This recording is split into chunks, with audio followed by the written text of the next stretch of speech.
Department of Energy today is saying freedom gas and molecules of freedom. It was a standard release otherwise talking about an opening of a gas plant, a natural gas plant in Texas, and some other things. But the U.S. Undersecretary of Energy, Mark Menendez, I don't know his name. It's hard to pronounce.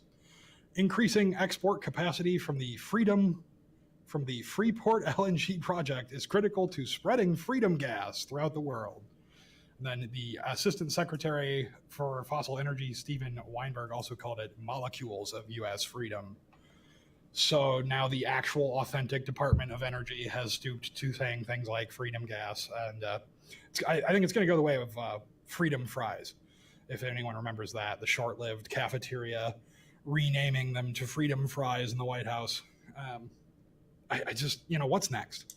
I think for me, is it that I'm gonna have to renew my freedom license at the Department of Freedom Vehicles? What hyperbole, what crazy renaming are we going to stoop to in the future?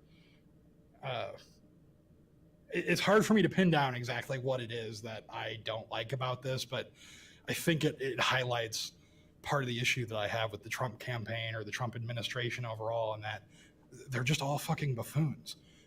No serious professional that I know would say anything so foolish as freedom gas. I don't go around saying, "Oh yes, I have degrees in freedom literature. I study the literature of freedom." No, it's English literature. It's straightforward. I don't have to rename it. People know what it probably is. could study the literature. Freedom literature. American freedom literature. Get your degree today. Yeah, now on sale. Legitimate. So NBC said there's they kind of made this link to there's a tradition of renaming things in America. You may have heard of Frankfurters or Dachshunds by the name hot dog, which came out of anti-German rhetoric from the World War II and earlier. So there is some precedent for this sort of renaming, but like freedom gas, freedom fries, like it's so. Is kitsch the right word? Is it campy? Like I don't know. It's cringy if it's nothing else. I think all three of those are somewhat accurate. Yeah, I'm not sure how to label it because it's. I do know, like for me, I think it won't stick because I think it's childish, petty, immature, definitely cringy, and maybe even racist. That might be a bit of an overreach, but it stems out of this idea that the Department of Energy is actually trying to make it freedom gas to fight the Chinese and the tariff war and the trade war and so on. So, but like I don't think the Chinese are going to care that we call it freedom gas. Like they're just going to call it gas. Like they don't care. So really, it's just like this overbloated patriot thing that's just nationalistic tribalism, and it's just gross. What product is going to be the next freedom? Is this actually nationalism, tribalism, or where do you think we're going from here? Oh no, it's all of those things for sure. All the way back when we were in junior high, when 9/11 happened, the aftermath of that, you saw such fervor for Americana. Is that the right word? Just images of the flag, bald eagles, fucking Toby Keith.